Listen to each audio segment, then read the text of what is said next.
I always knew the cost of being the good daughter was high. I just never expected to find out exactly how high, or that my own family had been doubling the price behind my back. My name is Isabel, and until 3 months ago, I was living in my childhood home, sharing space with my parents and my older brother Carson. At 28, I knew it wasn't ideal, but Mom's guilt trips about keeping the family together were Olympic level, and Dad's speeches about pooling resources seemed logical enough. Besides, someone had to be responsible while Carson chased his dreams of tech startup glory. Have you seen these numbers? Rachel dropped a stack of printouts on my desk during lunch break. My friend and fellow accountant had been pestering me to review my finances for weeks. Your monthly withdrawals are insane. It's just the mortgage share and utilities, I said, taking another bite of my sandwich. Plus groceries and... No. Rachel jabbed her finger at a line item. Look closer. I leaned in, squinting at the transaction history. There it was. KR Tech Consultancy. $12,500 transferred on the 15th, and again on the 30th. Every month, for the past year. That's not possible, I whispered, my sandwich forgotten. I never authorized... Keep looking. Rachel's voice was gentle but firm. There's more. She was right. Beyond the mysterious tech company payments, my share of the mortgage was nearly double what we'd agreed upon. The utilities seemed inflated too. All told, almost 70% of my salary was disappearing into family expenses, far more than the fair share my parents had guilted me into. That night at dinner, Mom was serving her famous lasagna when I decided to test the waters. So, Carson, how's the startup going? I asked, keeping my voice casual. He barely glanced up from his phone. Great! We're this close to landing major investors. Davis says... That's wonderful, honey. Mom beamed. See, Isabel? Your brother's going to make it big. We all just need to support each other until then. Speaking of support, I said. Dad, could you explain something about the mortgage payments? The fork stopped halfway to his mouth. What about them? Well, I was reviewing my statements today. Oh, Isabel, Mom interrupted. Don't be so obsessive about money. We're family. Everything works out in the end. Does it? I pulled out my phone, opened the banking app. Because I'm seeing some interesting transfers to KR Tech Consultancy. Care to explain? The silence was deafening. Carson's smirk disappeared. Dad suddenly became very interested in his plate. Mom's smile turned brittle. It's complicated, Dad finally said. The family needs to steal from me? My voice cracked. To lie! Don't be dramatic, Carson snapped. It's an investment in our future. Once my company takes off... How dare you accuse us of stealing? Mom's eyes welled with tears. After everything we've done for you, living here practically rent-free. I laughed. I couldn't help it. Rent-free! I'm paying most of the mortgage, and apparently funding Carson's pipe dreams too. You're being selfish, Dad said firmly.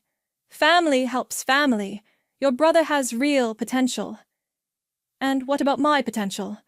I stood up, hands shaking. What about my future? Oh, please. Carson rolled his eyes. You're an accountant. You've peaked. Mom reached for my hand. I pulled away. Sweetheart, we're just trying to do what's best for everyone. If you just understand... I understand perfectly. I looked at each of their faces. Mom's manipulative tears, Dad's stern disappointment, Carson's entitled disdain. Years of lies, exposed in an instant. You know what? You're right. Family should help family. They relaxed slightly, thinking they'd won. Again. I smiled, feeling something cold and certain settle in my chest. So tell me, if I stopped helping, how long do you think you'd last? Mom dropped her fork. Dad's face paled. Carson's smirk wavered.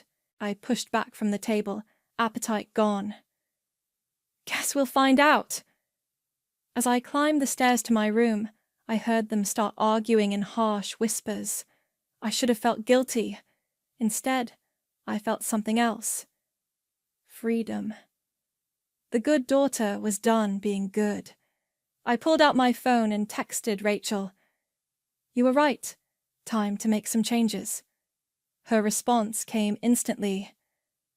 About damn time. Want to apartment hunt tomorrow? I looked around my childhood bedroom at all the pieces of the life they'd guilted me into maintaining. Yes, I typed back. And Rachel, thank you for making me look at those numbers. That's what friends are for. Unlike family, we actually want what's best for you. She was right about that too. And I was about to show my family exactly what happens when you mistake kindness for weakness.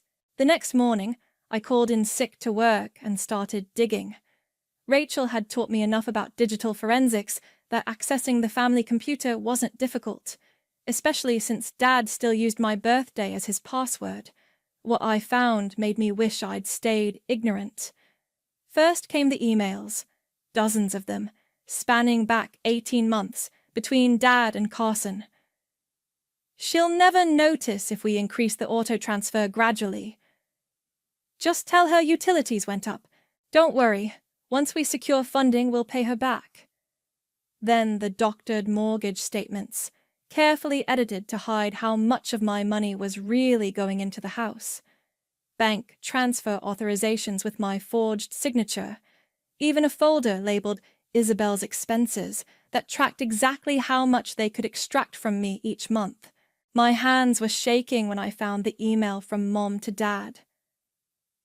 She's always been such a giving child. It's time she gave back to the family that raised her. Besides, Carson needs this chance more than she needs a savings account.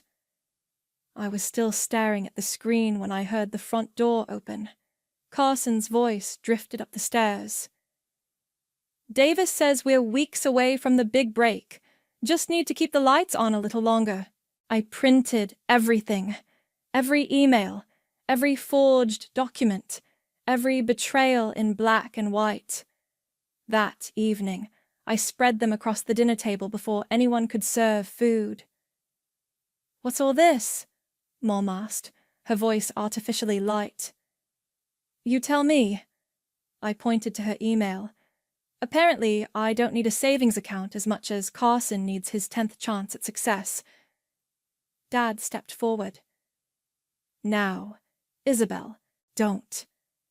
My voice was ice. I have your emails too, the ones where you planned how to steal from me gradually so I wouldn't notice. It wasn't stealing. Carson slammed his hand on the table. It was a temporary reallocation of family resources. I turned to him slowly. Did Davis help you come up with that line? Before or after you two lost the last round of investor money? His face went white. How did you— I'm an accountant, you idiot. Did you think I wouldn't eventually look into where my money was going? Your company's been officially dissolved for 3 months. You haven't had a business license since January. We're restructuring, he muttered. Mom tried to touch my shoulder. I stepped away. Sweetheart, you're making this sound so awful. We're just trying to help your brother achieve his dreams. And what about my dreams? I gestured to the papers. I've lost nearly $50,000 to this family in the past year alone. Money that was supposed to be for my future. You're being melodramatic, Dad said. Everything we did was legal. I held up the forged bank documents. Want to bet? Because I'm pretty sure fraud is still a crime. That shot him up. "Isabel." Mom's voice turned sharp. "I won't have you threatening your family like this, after everything we've sacrificed." "You sacrificed?" I laughed. "What exactly have you sacrificed? Because from where I'm standing, you've all been living off my sacrifices while telling me I'm selfish for wanting anything for myself." Carson stood up, towering over me. "You think you're so perfect? The responsible one? The good daughter? You're just jealous because you know I'm going to make it big while you count other people's money for the rest of your life." "Sit down," I said quietly, "before I call the police and show them exactly where their fraud investigation should start." He sat. Mom started crying, real tears this time, not the manipulative ones she usually deployed. "How can you do this to us? To your family?" "Family?" I picked up the stack of evidence. "Family doesn't steal from each other.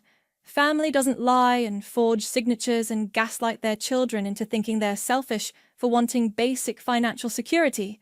What do you want?" Dad asked wearily. "Nothing." I headed for the stairs. "I don't want anything from any of you anymore." "That's it?" Carson called after me. "You're just going to abandon your family when we need you most?" I stopped, turned back one last time. "You know what's funny? If you'd just asked, actually asked, not manipulated and lied, I probably would have helped you, because that's what family does. But you didn't want a sister. You wanted an ATM. Please," Mom whispered, "don't do anything rash." I smiled, and for the first time I felt nothing when she cried. "Don't worry. I won't do anything rash. I'll do exactly what you taught me. Look out for myself first, and call it family loyalty." I left them there, surrounded by the evidence of their betrayal. In my room, I sent Rachel a text. "Found an apartment yet?" Her reply came quickly. "Actually, I might have something perfect. How soon can you move?" "How's tomorrow?" "That fast?" I looked at my bank accounts, already imagining them free from unauthorized transfers and family obligations. "That fast? It's amazing how quickly you can move when you're not carrying dead weight anymore." The apartment Rachel found wasn't just perfect. It was salvation. Tabitha, the property manager, took one look at my face and seemed to understand everything.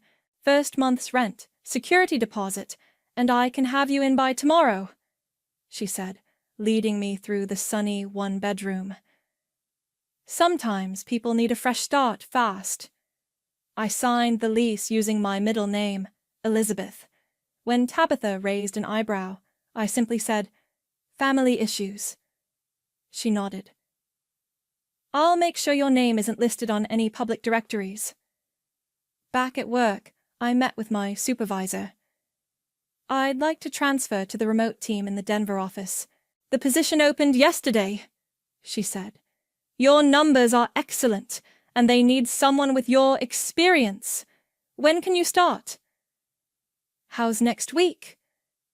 That afternoon, I opened new bank accounts at a different bank. The teller watched me close my old accounts with raised eyebrows. "Family access issues," I explained, becoming familiar with the phrase. "Say no more," she replied, typing faster. "I'll make sure these new accounts have extra security protocols." Rachel helped me pack that night, after my family had gone to bed. We worked in silence, filling boxes with only what mattered: documents, clothes, a few photos from before everything went wrong, my laptop, my grandmother's recipe box. "They're going to lose their minds," Rachel whispered, taping another box. "They're going to lose a lot more than that." I checked my phone. Another missed call from Mom. "The mortgage is due next week. Should be interesting when they realize all their automatic payments have stopped." "Are you sure about this?" I held up my favorite coffee mug, then set it back down. They can keep it. They can keep everything. I'm done. At 2 a.m., we loaded the last box into Rachel's car.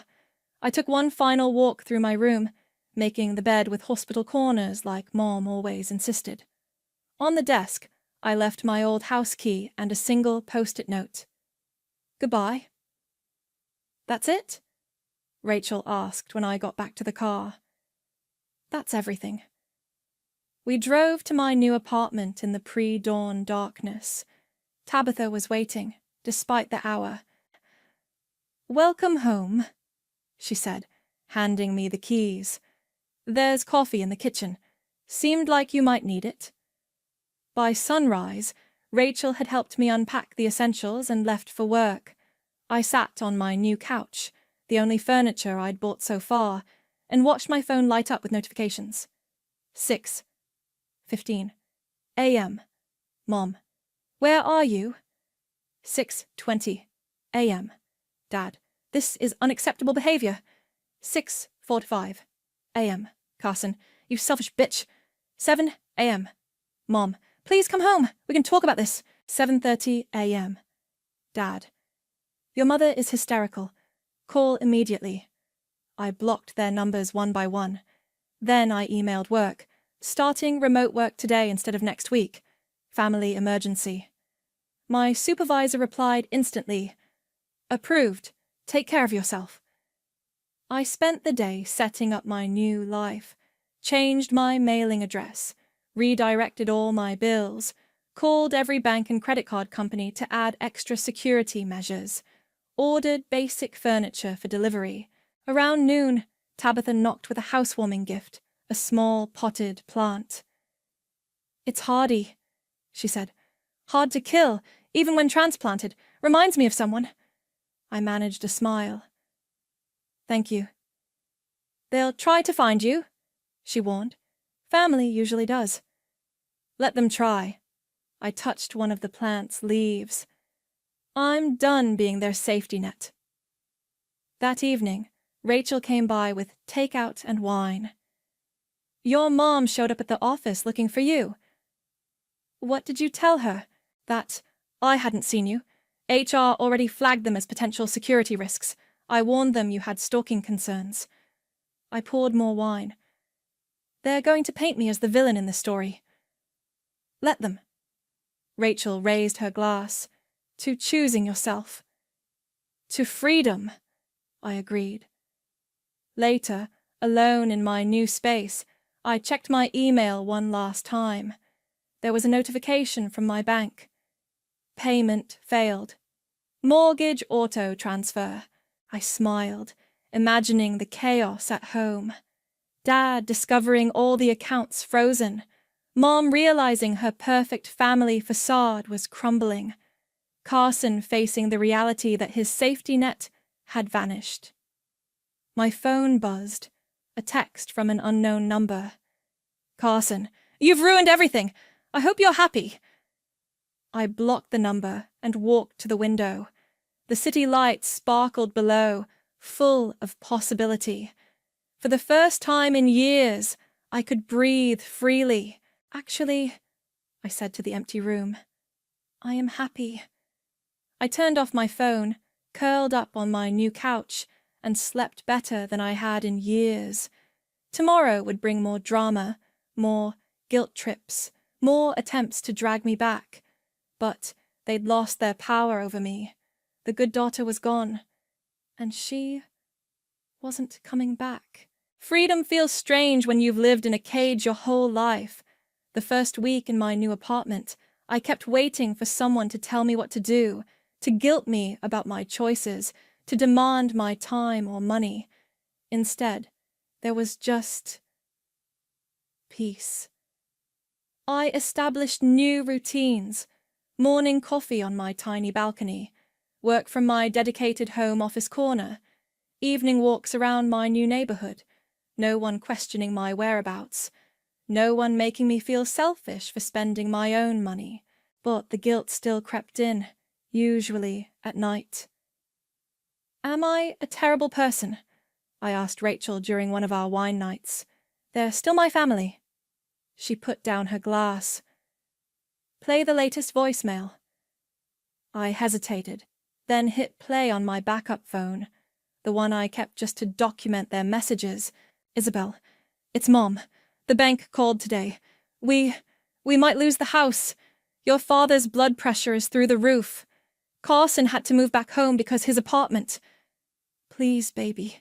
We need you. Family helps family. You're killing us. Rachel stopped the playback. That's emotional terrorism, not love. I know, but... No buts. She refilled our glasses. They're adults who made their choices. Now they get to live with them. My work phone buzzed. Another email from HR. Second notification. Your mother attempted to access the building again today. Security has been notified. See? Rachel pointed at my phone. They're not worried about you. They're worried about their bank accounts. The next morning, Tabitha caught me collecting my mail. This came for you, she said, handing me an envelope. It was sent to your old address, but the post office caught the forwarding notice in time. My hands shook as I opened it. Inside was a notice from the bank. First notice of foreclosure. Bad news? Tabitha asked. Not my problem anymore. I crumpled the notice. Though I should probably warn Rachel. They'll be getting desperate now. I was right. That afternoon, Rachel called. Your brother cornered me in the parking lot. Are you okay? Fine. But Isabel. He seemed different, scared. He said Davis disappeared with what was left of the company funds. I laughed. Karma's not wasting any time. He wanted me to tell you he's sorry, that he needs his sister. Funny how I'm suddenly his sister again, now that he needs money. That night, the voicemails got worse. Your father had a panic attack today. Delete. The bank won't even talk to us anymore. Delete. Is this what you wanted? To destroy your family? Delete. I was about to block another number when a text from Rachel popped up. Turn on the local news. Now. I did. There on the screen was Carson, being led out of his former office in handcuffs. The caption read, Local tech startup founder arrested for investor fraud. My phone exploded with notifications. Mom, what did you do? I hadn't done anything. Yet. But watching Carson's perp walk gave me an idea. I opened my laptop and started compiling documents, bank statements, forged signatures, email trails, everything I'd gathered before leaving. Then I opened a new email to investigationsalocalnews.com. Subject, tech fraud story, additional information attachment, KR Tech's your evidence. Zip. Thought you might be interested in where some of that startup money really came from. I hit send before I could second-guess myself. Rachel called minutes later. Did you just... They wanted to play family. I watched another police car pull up to my old house on the news. Let's play. Your mom's outside my apartment, she said quietly. Stay inside. I'll call the police. No need. Tabitha's here. She's telling your mom about the restraining order she helped me file this morning. I blinked. You filed a restraining order? Had to. They're escalating, Isabel. This isn't just about money anymore. They're unraveling. She was right. The next voicemail proved it. Mom's voice, barely a whisper. We could lose everything. Please, Isabel, come home.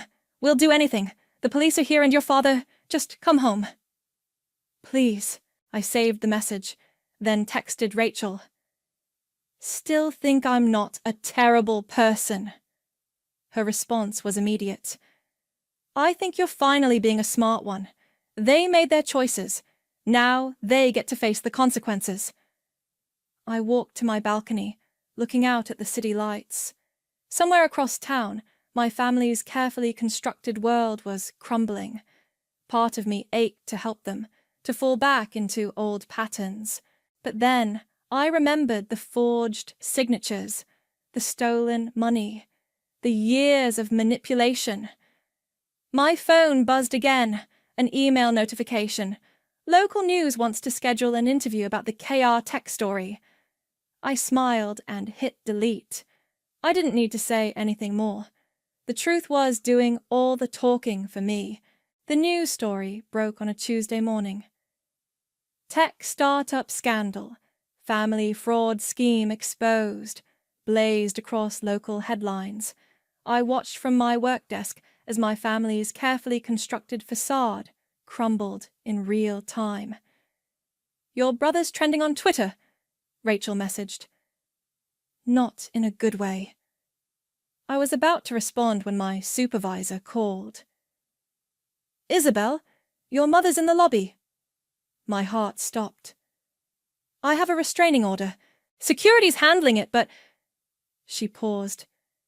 "She's crying, making quite a scene." I pulled up the lobby security feed on my computer. There was Mom, mascara running, clutching photos of me as a child. Classic manipulation tactics, now playing to a very public audience. "Should I call the police?" my supervisor asked. "No." I took a deep breath. "I'll handle it." The elevator ride down felt eternal.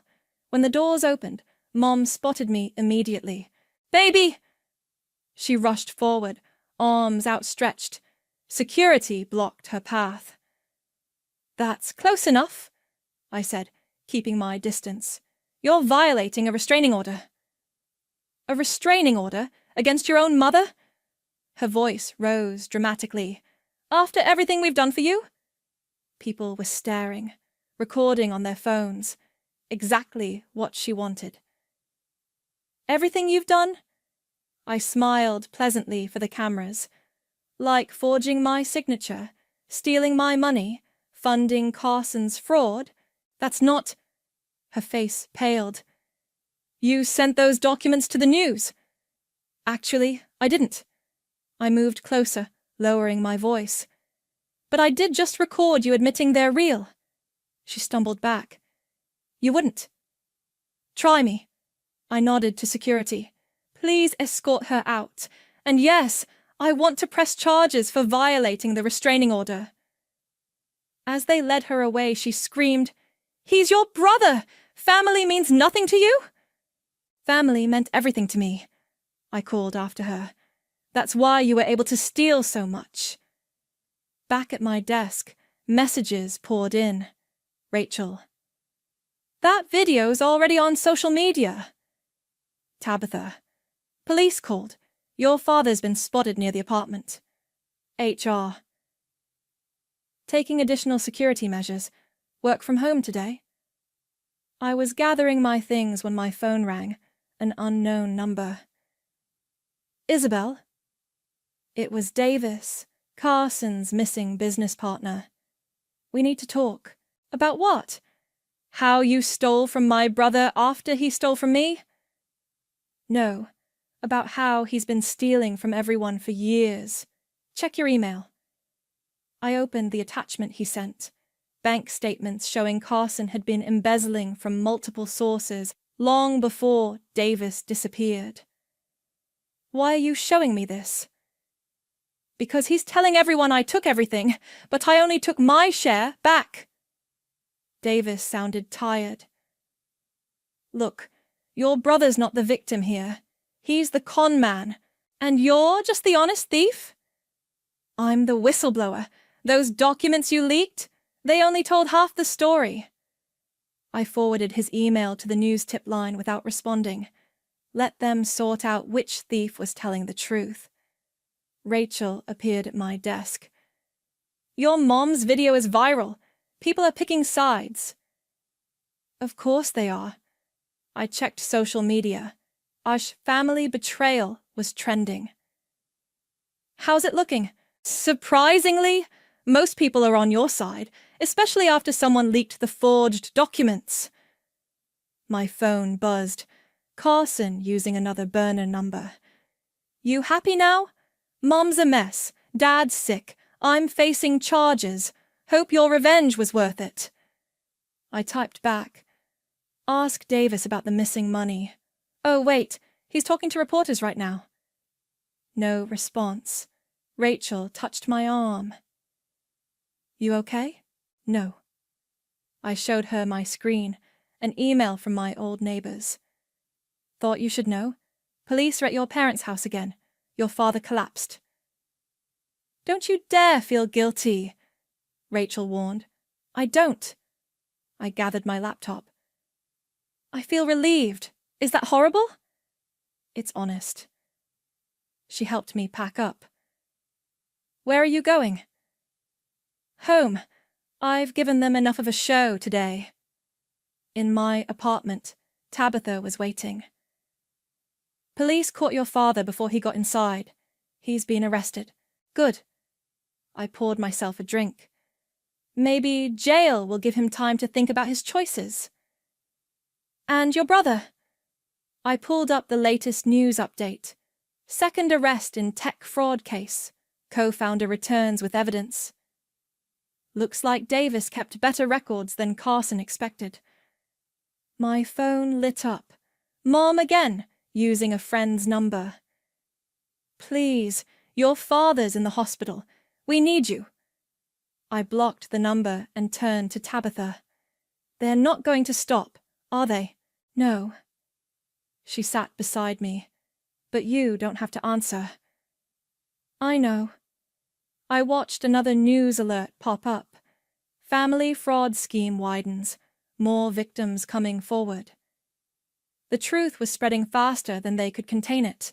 Their carefully constructed world wasn't just crumbling anymore. It was imploding. And I had front row seats to the show. The bank took the house on a Thursday. I watched through Rachel's phone as she drove past. The locksmith changing locks. The foreclosure notice taped to the door. Mom sitting on the front steps with her head in her hands. They're putting everything in storage, Rachel reported. Your mom's church friends are there, helping pack. Bet she's loving the attention, I said, sorting through work emails. Actually, they seem pretty cold toward her. Guess stealing from your daughter doesn't play well in church circles. My work phone buzzed. A message from Dad's number. Coffee. Just once. Please. I should have deleted it. Instead, I replied, Courthouse Cafe, 2 p.m., security cameras, witnesses, no drama. Rachel thought I was crazy. He just got out of the hospital. Exactly. He's weak enough to maybe tell the truth. The cafe was busy when I arrived. Dad already sat at a corner table, looking smaller than I remembered. Older. Beaten. You came, he said as I sat down. I'm timing this. You have 15 minutes. He nodded, hands shaking around his coffee cup. We never meant... Stop. I held up my hand. If you're here to justify stealing from me, I'm leaving. We counted on you, he said instead. We thought you'd never leave. That's worse, actually. Your mother's staying with her sister. The church. They've turned on us. Our friends won't return calls. Karma's fascinating, isn't it? He leaned forward. Carson's living in his car. He's your brother, Isabel. Family helps. Don't. I stood up. You don't get to use that line anymore. Not after what you did. We were desperate. His company was a scam from day one, and you knew it. Dad deflated. How did we get here? You got here by stealing from your daughter. I got here by finally walking away. I gathered my purse. 15 minutes are up. Wait! He grabbed my arm. Please, we can fix this. Come home. I yanked free. That's not my home anymore. You made sure of that. Then why meet me at all? To see if there was anything left worth saving. I looked at him, really looked at him. There isn't. Back at work, Rachel was waiting. How'd it go? Carson's homeless, Mom's exiled, Dad's broken, and I feel... nothing. Nothing? Well, maybe a little satisfaction. My phone chimed. A news alert. Local investors file class action lawsuit against KR Tech founders. Your brother's going to jail, Rachel said softly. Good. Maybe he can share a cell with Dad when the fraud charges hit. You're really done with them, aren't you? I showed her my phone. Another message from Dad. He's your brother. Family helps. See that? I deleted the message. That's all I am to them. An ATM with a pulse. Ms. Elizabeth? My assistant poked her head in. There's a call from the DA's office. They want to know if you'll testify about the forged documents. I thought about Mom's tears, Dad's pleading, Carson's smirk when he called me jealous. Tell them yes. Rachel raised an eyebrow. You sure? They want to talk family. Let's talk family, under oath, in front of a judge. My phone buzzed again. A text from Tabitha. Your mother's at the apartment complex again. Police are handling it. I forwarded the message to my lawyer. Add it to the restraining order violations. They're spiraling, Rachel warned. Let them spiral. I'm done catching them. My work email pinged, a message from Davis's lawyer. Client willing to testify about Carson's prior fraudulent activities in exchange for consideration. I forwarded it to the DA's office with one line. Looks like Brother Dearest has more secrets. Rachel touched my shoulder. You know they'll say you destroyed the family. They destroyed it themselves. I just stopped playing along. My phone lit up. Mom using another new number. The church is talking about removing us from the congregation. Your father can't find work. Carson's sleeping in his car. Are you happy now? I blocked the number and turned to Rachel. Actually, I am happy. Yeah? Yeah, because for the first time in my life, I'm not responsible for fixing their messes. My email chimed one last time. The DA's office. Court date set for fraud charges. Please confirm your availability to testify. I hit reply. I'll be there. It's time everyone heard the truth about family loyalty. Rachel raised her coffee cup. To Karma. I clinked my cup against hers. To justice. Outside my office window, storm clouds gathered. Somewhere in the city, my family was facing the consequences of their choices, without me to save them, without me to blame. And for the first time, that felt exactly right. The knock came at midnight, 3 sharp raps that made my heart jump. Isabel! Carson's voice, slurred and angry. Open the damn door! I called Tabitha immediately. My brother's here. He's drunk. Police are already on their way, she replied. Stay inside. Isabel! Another pound on the door. I know you're in there. You ruined everything. I turned on my phone's camera, recording. Go away, Carson. You think you're so perfect? Something crashed against my door. You destroyed our family. For what? Money? You mean my money? The money you stole? I was going to pay it back. His voice cracked.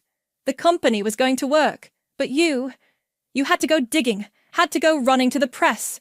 Actually, Davis did that. I just stopped covering for you. A thud. He must have slumped against the door. Davis betrayed me. Like you betrayed me. That was different. We're family. Not anymore. He started laughing, an ugly, broken sound. You know what's funny? Mom and Dad still defend you. She's just hurt, they say. She'll come around. They don't get it. Get what? That you're cold, empty. You don't care about anyone but yourself. Project much? I moved closer to the door. Who's been living off others his whole life? Who never worked an honest day? Who stole from his own sister? I deserved that money. He slammed something else against the door. I'm the one with vision, with potential. You're just a boring little accountant who's about to testify against you in court. I checked my phone. Police were 1 minute out. Who has all the evidence of your fraud? Silence. Then, you wouldn't. I already did. Check your lawyer's messages. More silence. Then a scratch at the door. Was he trying to pick the lock? Carson, I warned. The police are... The door burst open. He stood there, wild-eyed, reeking of alcohol. Take it back. Call them off. Or what? I backed toward my kitchen. You'll steal from me again?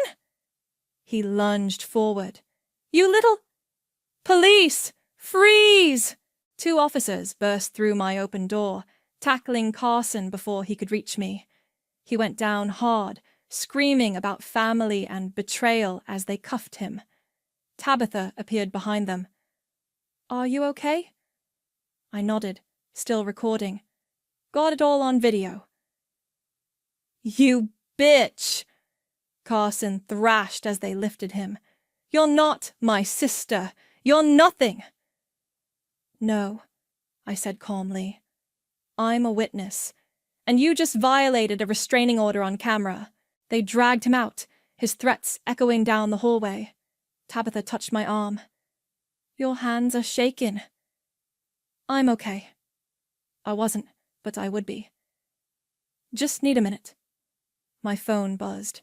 Rachel. Just saw police cars. You all right? Carson paid a visit. He's headed to jail. Want me to come over? No, but tomorrow, let's go look at that house I mentioned. The one across town? Yeah. Time to move again.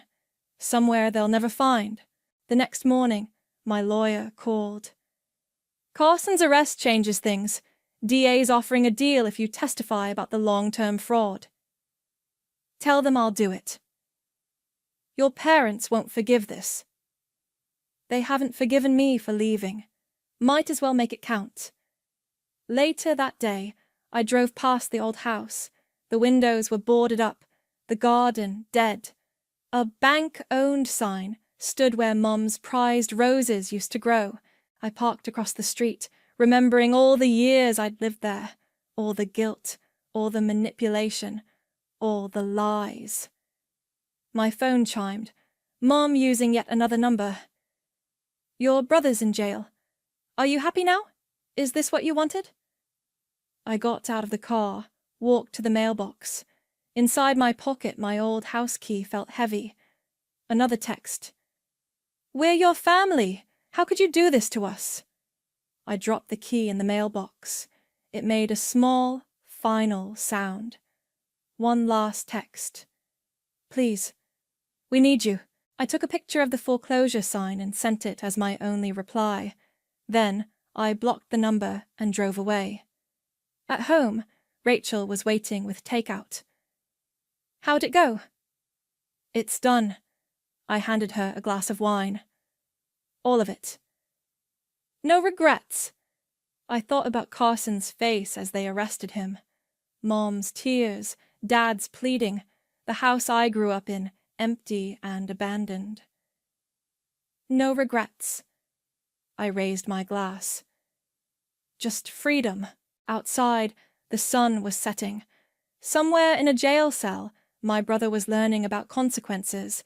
Somewhere in a borrowed room, my parents were facing life without their safety net. And here, in my own space, I was finally, completely free. The courtroom fell silent as I took the stand. Carson sat at the defendant's table, refusing to meet my eyes. Mom and Dad weren't present. They'd chosen not to watch their perfect family fantasy crumble under oath. "Please state your name for the record." Isabel Ryan. "And your relationship to the defendant." I looked directly at Carson. "Former family." The prosecutor walked me through it all.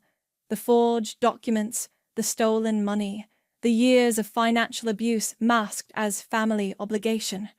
With each piece of evidence, Carson seemed to shrink smaller.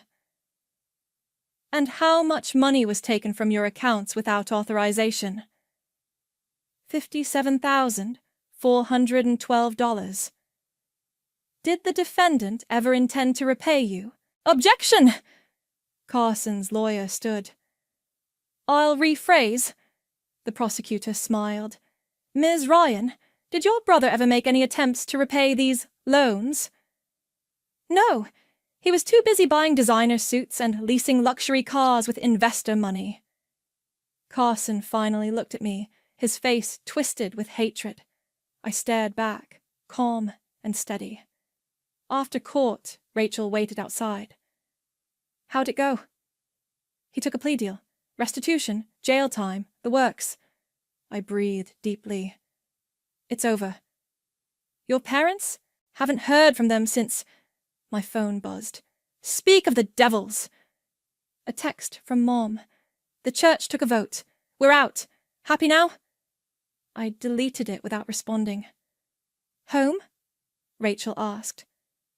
"Actually," I pulled out a business card. "There's somewhere I need to be." The women's shelter was small but welcoming. The director, Maria, greeted me warmly. "So, you want to volunteer as a financial advisor for abuse survivors?" "Yes." I sat straighter. I know what it's like when family uses money as a weapon. "Your story's been in the news." She nodded. "It might help others recognize the signs." "That's why I'm here." I handed her my certifications. "I want to help people escape before they lose everything." "Like you did." "Better than I did. Earlier, smarter." She smiled. "When can you start?" That evening, I found a letter in my mailbox. Handwritten, no return address. Mom's distinctive script. I understand now. It was always you we should have believed in. Not that it matters anymore. You've made your choice. I crumpled it up, then smoothed it out again, added it to my evidence folder, just in case. My phone chimed, a message from Davis's lawyer. "Client's testimony corroborated your statement. Full restitution ordered." Another text followed, from an unknown number. "It's Davis. I'm sorry. For everything." I typed back. "Keep the money. Consider it the price of learning who my family really was." Rachel called moments later. "You're not really letting him keep it?" "I donated it. Maria's shelter needs a financial literacy program." "You're something else, you know that?" "I'm just tired of money being used to hurt people." My doorbell rang. Tabitha with a housewarming gift for my new place. A bigger plant this time. "The other one survived," she said. "Thought you could use a garden. Thank you. For everything. You did the hard part yourself." She touched my shoulder. "Not everyone's strong enough to choose peace over family." My phone buzzed again. The DA's office. "Carson Ryan sentenced. 3 years. Full no-contact order granted." "Good news?" Tabitha asked. "The best kind. Freedom." Later, alone in my new apartment across town, I opened my laptop to find an email from a shelter resident. "Your story helped me leave. Thank you." I started typing a response, but another email popped up. From Dad. "Your mother's not well. The shame, the isolation. We never thought it would end like this. I wrote back 2 words. You did. Then I returned to the shelter resident's email.